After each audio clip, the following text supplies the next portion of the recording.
और चलिए तर्कश में बात सबसे पहले मध्य प्रदेश की करेंगे, जहां कांग्रेस के राष्ट्रीय अध्यक्ष मल्लिकार्जुन खड़गे कल सागर से चुनावी शंखनाद करने जा रहे हैं। खड़गे के दौरे से पहले एमपी की सियासत काफी गर्म नजर आ रही है।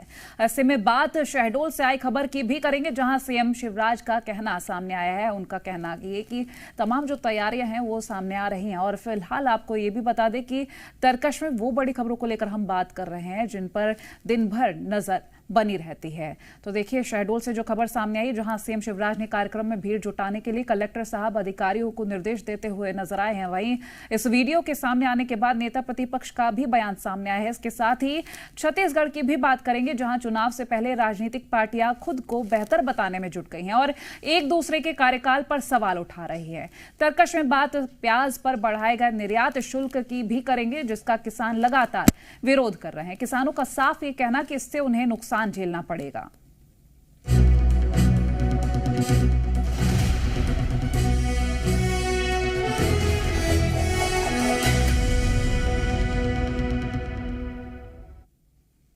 मध्य प्रदेश में भले ही विधानसभा चुनाव को लेकर अभी कुछ वक्त बाकी है, लेकिन विधानसभा चुनाव से पहले दोनों ही दल बीजेपी और कांग्रेस बुंदेलखंड में दलित वोट को साधने में जुटे हुए हैं, पूरी ताकत झोंक रहे हैं।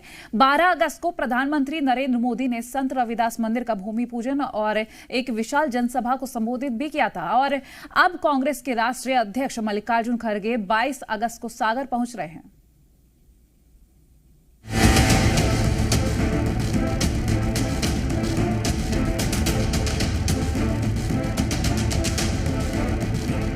मध्य प्रदेश में विधानसभा चुनाव 2023 की तैयारियां तेजी से शुरू हो गई हैं। वोटरों को रिझाने के लिए बीजेपी और कांग्रेस में होड़ मची है। बीजेपी और कांग्रेस बुंदेलखंड में अनुसूचित जाति के वोट को साधने के लिए पूरी ताकत झोंक रही है। 12 अगस्त को प्रधानमंत्री नरेंद्र मोदी ने संत रविदास मंदिर का भूमि पूजन किया और एक विशाल जनसभा को संबोधित किया था। अब कांग्रेस के राष्ट्रीय अध्यक्ष मल्लिकार्जुन खड़गे 22 अगस्त को सागर आ रहे हैं। मध्य प्रदेश में खड़गे का ये पहला चुनावी दौरा होगा, जिसकी शुरुआत बुंदेलखंड के अंचल के मुख्यालय सागर से हो रही है। वह सागर के कजलीवन मैदान में एक सभा को संबोधित करेंगे। वहीं कांग्रेस के कई दिग्गज नेता कार्यक्रम को सफल बनाने के लिए सागर में डेरा डाले हुए हैं। कार्यकर्ता घर घर पीले चावल देकर जनता को आमंत्रित कर रहे हैं। एक तरफ तो कांग्रेस अपने कार्यक्रम को सफल बनाने में जुटी हुई है, तो वहीं दूसरी ओर बीजेपी खड़गे के दौरे पर तंज कस रही है। हमें गर्व है कि हमारे नेता लगातार बूथों पर मेहनत करते हैं, कार्यकर्ताओं के बीच में मेहनत करते हैं और हमारे नेता जनता के बीच जाते हैं। स्वागत है, बार बार जाएं, लेकिन मैं इतना बता देता हूं कि जितनी सीटें एससी की आरक्षित पिछली बार बच गई थी, उन सब की सब सीटों को जीतने के लिए भारतीय जनता पार्टी तत्परता के साथ में तैयारी कर रही है। क्या इस स्टेटमेंट पर आप भरोसा करते हैं? अगर बीजेपी की इतनी कंफर्टेबल स्थिति होती तो अमित शाह जी हर हफ्ते भोपाल या इंदौर या ग्वालियर आते?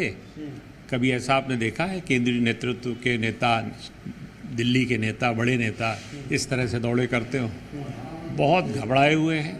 और खड़गे जी आएंगे तो और प्लस करेंगे। वैसे भी एंटी इनकम्बेंसी बहुत ज़्यादा है शिवराज जी के सरकार के खिलाफ, भाजपा के खिलाफ, मोदी जी के खिलाफ भी।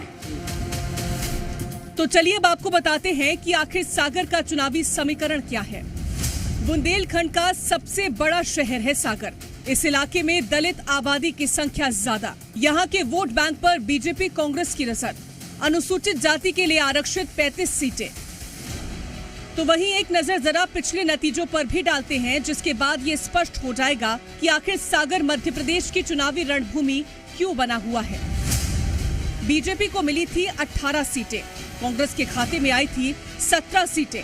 2013 के चुनाव में बीजेपी को मिली थी 28 सीटें। मध्य प्रदेश में विधानसभा चुनाव की सरगर्मियां तेज हो चली हैं। वहीं कांग्रेस के राष्ट्रीय अध्यक्ष मल्लिकार्जुन खड़गे सागर से मध्य प्रदेश में चुनावी शंखनाद करने जा रहे हैं। देखना होगा कि आखिरकार बुंदेलखंड में कौन कितना बुलंद बनकर उभरता है। ब्यूरो रिपोर्ट, जी मीडिया। और इसी पर अधिक जानकारी के लिए भोपाल से जी मीडिया संवाददाता आकाश द्विवेदी हमारे साथ जुड़ गए हैं। आकाश, देखिए, हम बात बीजेपी की कर लें या फिर कांग्रेस की कर लें, पीएम नरेंद्र मोदी का पहुंचना हो या फिर अब मल्लिकार्जुन खड़गे वहां पर जब पहुंचे, तो एक इक्वेशन जब हम देख रहे हैं, कोई भी पीछे हटना नहीं चाह रहा और जनता के दिल तक पहुंचने की पुरजोर कोशिश नजर आ रही है। फिलहाल इन दौरों को लेकर आपसे हम जानकारी लेंगे। दरअसल एड़ी चोटी का जोर दोनों राजनीतिक पार्टियां लगा रही हैं। मल्लिकार्जुन खड़गे के दौरे के जरिए कांग्रेस की नजर एससी वोटर्स पर है, क्योंकि मल्लिकार्जुन खड़गे की छवि बड़े दलित नेता के तौर पर है। पहले ये दौरा प्रधानमंत्री के दौरे के ठीक बाद होना था, लेकिन वो पीएम मोदी के दौरे के चलते टल गया। अब कल मल्लिकार्जुन खड़गे मध्य प्रदेश आ रहे हैं और निश्चित तौर पर कांग्रेस के राष्ट्रीय अध्यक्ष हैं, तो यहां से कांग्रेस अपने चुनावी अभियान की भी शुरुआत करेगी और कार्यकर्ताओं में जोश भरने की भी कोशिश होगी। लेकिन भारतीय जनता पार्टी ये दावा कर रही है कि जितनी सीटें पिछली बार के चुनाव में एससी आरक्षित रह गई थी, उन सीटों को भी इस बार जीतने की बीजेपी ने प्लानिंग बनाई है।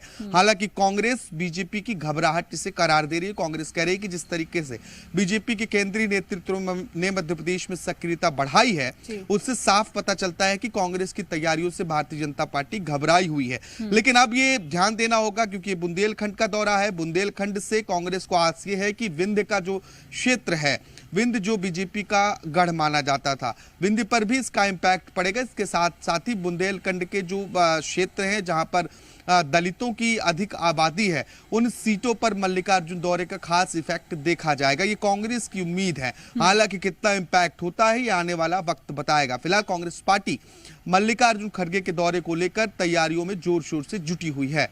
चलिए आकाश, शुक्रिया ये तमाम जानकारी हमसे साझा करने के लिए।